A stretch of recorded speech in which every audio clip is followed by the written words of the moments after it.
Eu gostaria que você falasse um pouquinho da Tela Vita, qual o objetivo dela, ela nasceu com que objetivo exatamente, e como a pandemia, o coronavírus, aí, essa questão do isolamento, né, social, acabou contribuindo de alguma forma para a alavancagem da empresa, né? Porque vocês devem estar sendo muito demandados, eu acredito. Né? Exato, exato, exato.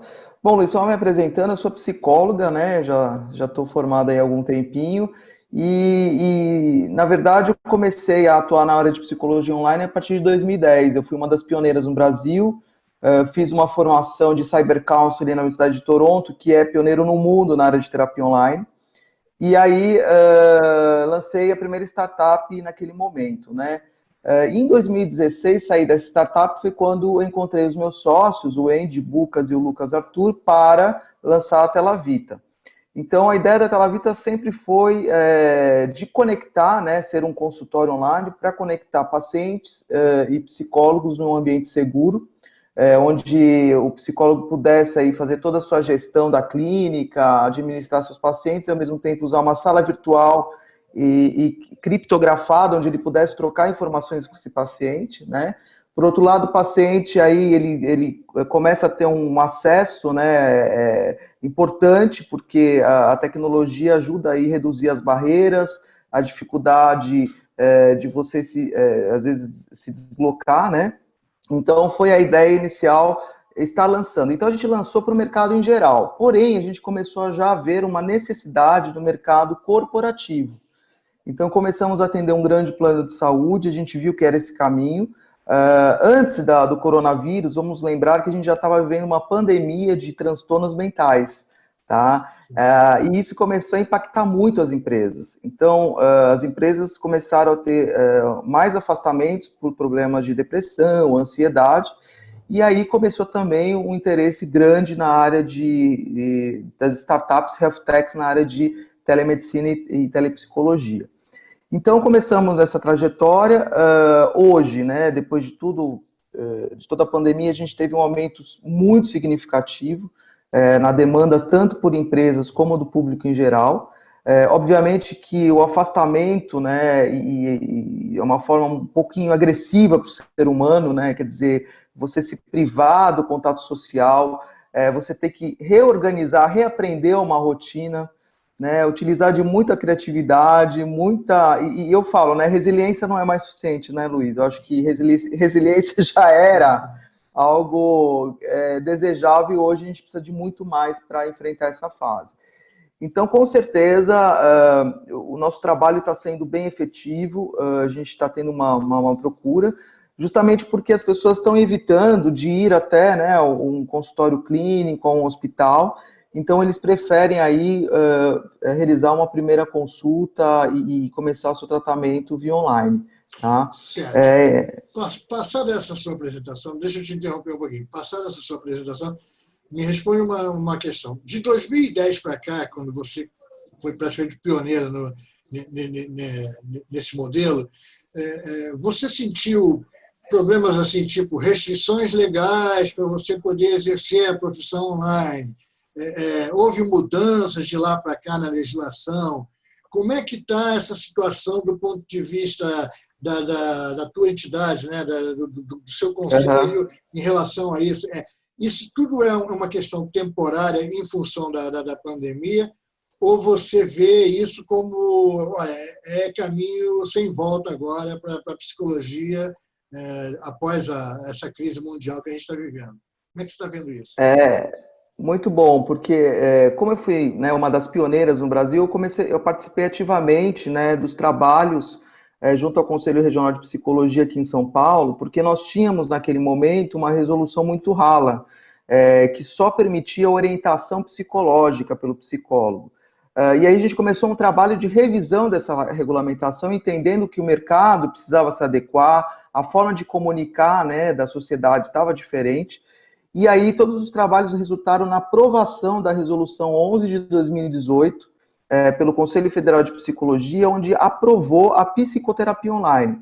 Então, o trabalho do psicólogo à distância é totalmente regulamentado, né? A gente tem ali algumas normas, diretrizes nesse sentido, Então, por exemplo, todo o trabalho que o psicólogo desenvolve no consultório, ele pode levar para um ambiente online, mas em casos de emergência, por exemplo, desastres, né, como a queda da barreira, né, por exemplo, em Minas Gerais, isso aí você não consegue atuar de uma forma online, né. Brumadinho, esqueci o nome da cidade, né, por exemplo, atuar nessa área de desastre, você tem que estar pessoalmente, tá?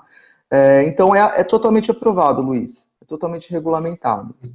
E você acha que, a partir de agora, os psicólogos vão ter que pensar mais em relação a essa questão do atendimento online? O mundo mudou, não tem mais volta, não adianta só o consultório, porque muita gente vai optar por essa tecnologia, quer dizer, por essa possibilidade que a tecnologia oferece. Como é que você avalia isso? Pelo que você está Eu, sentindo, né, dos contatos que você sim, vai fazer. com certeza. Bom, já é uma tendência, né, a migração do online, do presencial para o online, isso antes da pandemia, porque, quer dizer, com toda a questão da mobilidade urbana, a dificuldade de acesso, São Paulo, por exemplo, né, o psicólogo que tem uma agenda cheia à noite, chove, tem aquelas enchentes, ele acaba tendo no show e perdendo esses atendimentos, né, por exemplo, tá? Então, isso já era um movimento. Agora, com a Covid, o que eu percebo? Né? A população está validando o serviço. Então, as pessoas estão usando, estão gostando, estão vendo que é prático. Por outro lado, os profissionais de psicologia também. Né? Por que eu precisaria ficar, né, 5 dias na semana dentro do consultório? Eu acho que o presencial vai se manter e acho que tem áreas que não tem como sair disso, né? Mas existe uma grande tendência de o preenchimento de agenda ser mais online do que presencial hoje. Principalmente, Luiz, pela população, pelo paciente. Ele está gostando, ele está validando, ele viu que é possível fazer o seu atendimento em ambiente seguro, né? Então, sem precisar se deslocar 2 horas para ir, 2 horas para voltar, né? Para aquele local. Então, acho que esse é o grande diferencial hoje. O grande desafio que eu penso é manter a qualidade desse atendimento, né? Como a telemedicina, a gente ainda está engatinhando, começando. Eu sei que a telemedicina tem uma regulamentação aprovada em caráter de urgência, mas muita coisa está se estruturando. Então, isso não pode se perder. A gente tem que focar aí realmente um serviço em que possa oferecer e fornecer segurança para o paciente, né? Bom, obviamente você falou em São Paulo, mas pelo online você ultrapassou essa fronteira, quer dizer, você pode atender até no Amazonas, se você quiser. Vai depender da Exato, pessoa exato. conhecer você na rede, confiar e procurar você para ter esse contato. Quer dizer, como é que você avalia, assim, do ponto de vista da tua infraestrutura mesmo, do modelo que você implantou, ainda você acha que cabem ajustes? O Conselho ainda vai ter que sentar para rediscutir algumas questões, algumas atividades da psicologia não vão poder ser feitas online, vai ter que ser necessário ter a presença do paciente. Como é que você avalia isso aí, essa questão? É. Então, eu acho que o principal desafio hoje é a questão da formação do profissional, né, de psicologia. Infelizmente, ainda a gente está muito defasado, Luiz. O profissional de psicologia sai hoje da universidade sem ter nenhum preparo para atender no ambiente online. Então, você imagine um profissional recém-formado, ele sai com todo o aprendizado no presencial, sem uma prévia, né, e ele encontra uma outra realidade, né? Ele encontra o quê? O paciente procurando ele no consultório online. Né? Então, eu acho que, primeiro, o desafio é realmente rever, né, a formação, isso é fundamental, a preparação desse profissional, né? E o segundo não a regulamentação, porque a gente já está regulamentado, mas questões de protocolos, diretrizes para garantir a qualidade desse atendimento. Eu acho que aí o conselho ele pode ajudar, né? Na verdade, com certeza, a grande responsabilidade cabe ao profissional de psicologia ter a consciência e a responsabilidade na hora dele ofertar esse serviço, se atentar a todas essas questões, mas, obviamente, que o conselho ele precisa estar aí apoiando, né? E para esse profissional também poder desenvolver a sua atividade. Bom, sobre essa questão da formação profissional, fica a dica para a Tela Vita entrar, você criar um braço aí Uhum. educacional aí, se der certo, eu viro sócio de vocês depois pela dica. Oh, Mas beleza, não é o beleza. caso, não é Mas o na caso no momento. Telavita, é, Fala um agora é pouquinho dela interessante agora. reforçar, então, nós somos hoje, né, uma clínica online, então a Uhum. Telavita ela, tem um grande diferencial, Luiz, que é justamente esse acompanhamento do corpo clínico, a gestão do corpo clínico. Então, quando Uhum. você entra, pode ter uma sensação de ser um marketplace, onde você tem psicólogos, pacientes e você não está controlando nada, não. Então, todos os profissionais que entram, nós selecionamos, nós entrevistamos, nós treinamos. Eu aproveito muito dessa expertise que eu ganhei ao longo do tempo para poder dar dicas, oferecer aí dicas de boas práticas, questões éticas, né? Isso ajuda muito.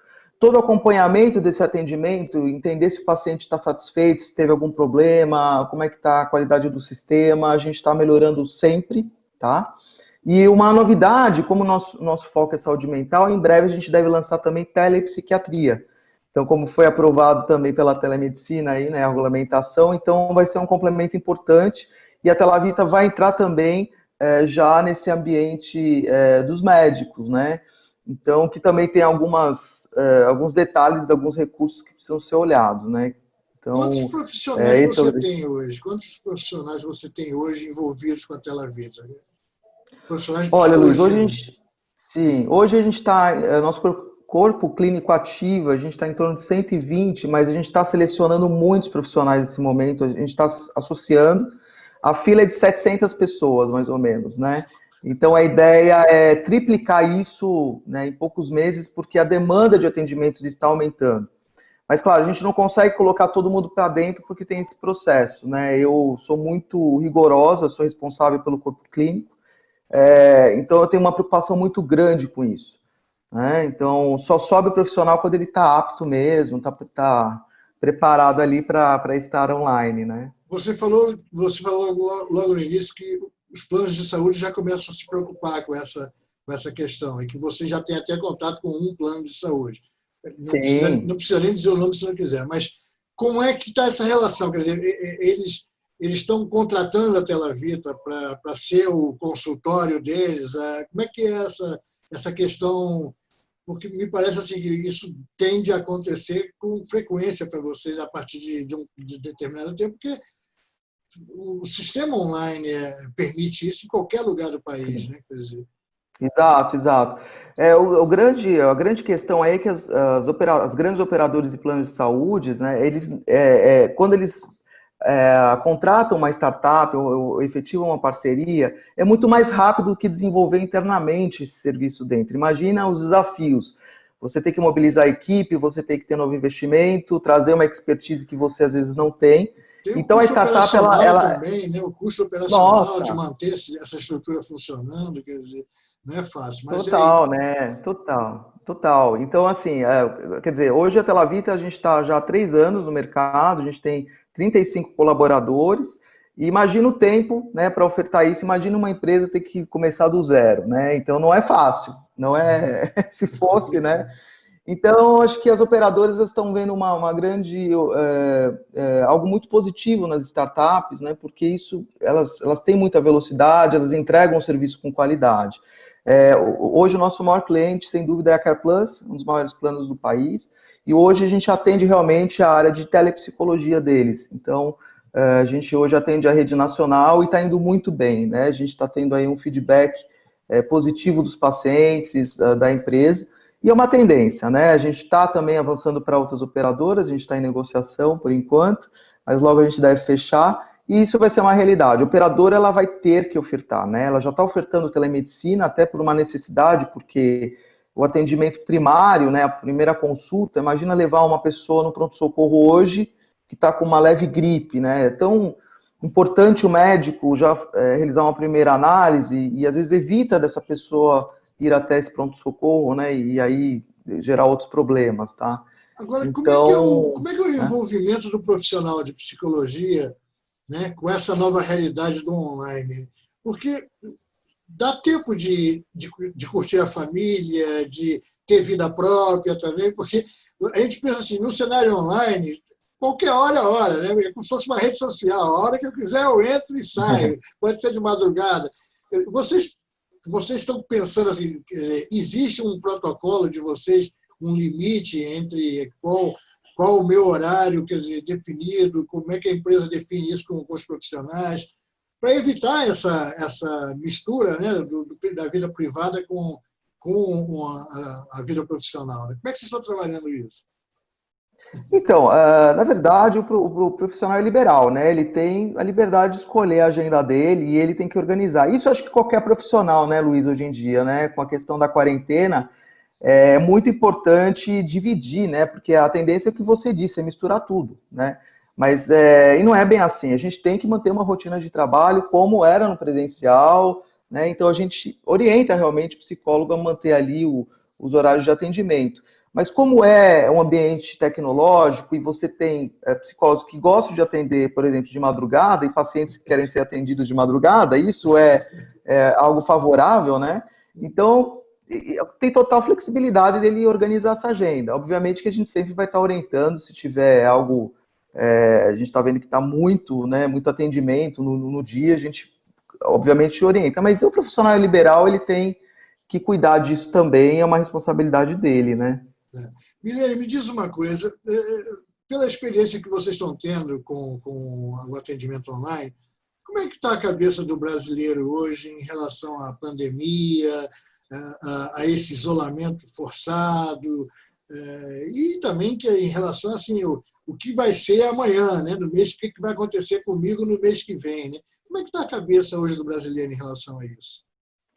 É um momento complicado, né? A gente percebe que as pessoas elas estão tendo uma maior ansiedade, porque uma coisa é você saber onde vai terminar, quando vai terminar, e não tem essa data, né? E o cérebro, né? Ele gosta de coisas mais planejadas, mais palpáveis, né? Então isso já gera uma ansiedade de largada. Toda a questão financeira, né? Demissões, um monte de rumores, tudo isso também afeta a pessoa. Né? E fora a necessidade dela ter que reaprender uma rotina que antes está totalmente diferente, né? Quer dizer, uma privação de sair para o social, enfim. Então, realmente é um momento difícil para todos. Acho que quem tem equilíbrio emocional está sendo afetado, né? As pessoas que não estão sendo, acho que aí que é o problema, porque todo mundo, de uma certa forma, tem dias que você vai acordar um pouco mais animado, outros um pouco mais desanimado. Mas tem que cuidar da questão da saúde mental. A gente tem que se preocupar com isso para não desenvolver transtornos mais graves.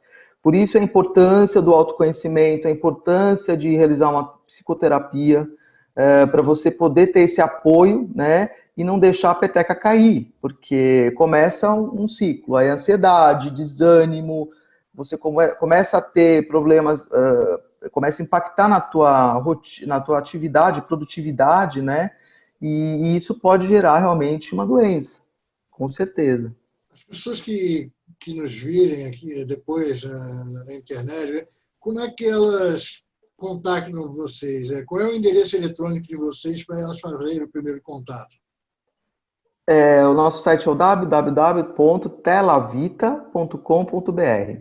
Tá? Ali tem E aí, todo o instrumental toda a para ela. orientação. Tá ótimo, então. Ela vai acessar, a gente tem lá o nosso corpo clínico com vários especialistas, ela entra, faz um cadastro, faz o pagamento, né, faz o agendamento, e no dia e horário da sessão ela entra na nossa sala virtual segura.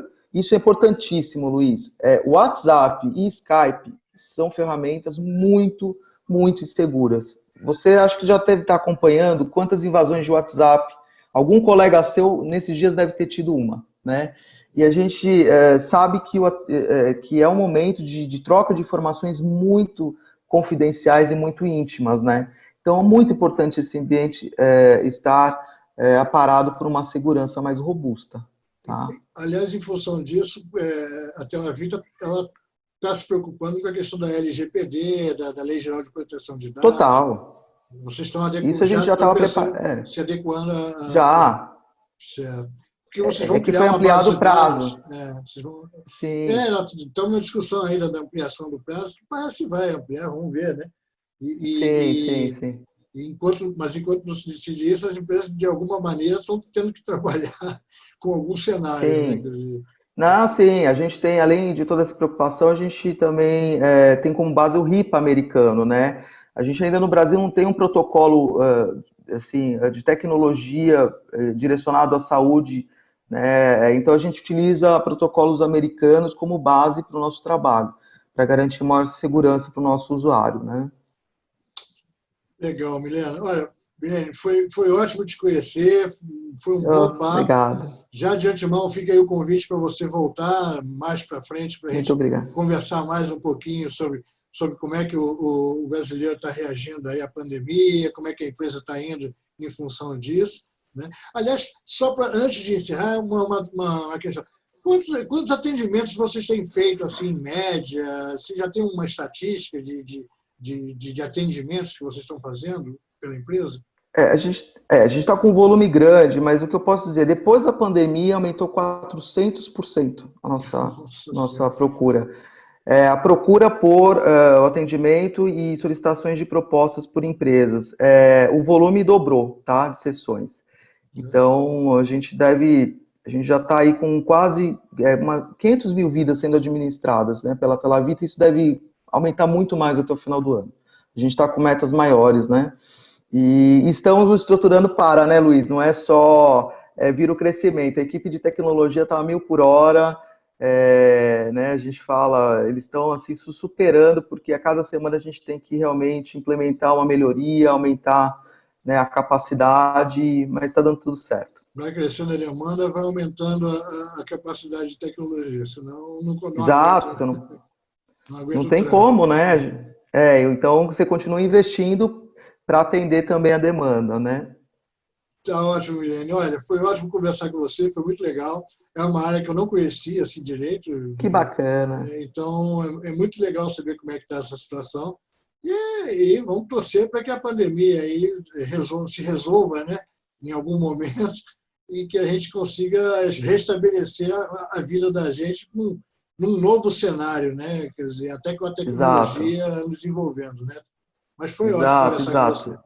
E está convidada para voltar lá na frente para falar de novo, tá bom? Oh, muito obrigado, Luiz. Prazer te conhecer e convidadíssimo para conhecer a Telavita, né? Tá Depois entrar ótimo. lá para você ver o nosso trabalho e conhecer o nosso trabalho.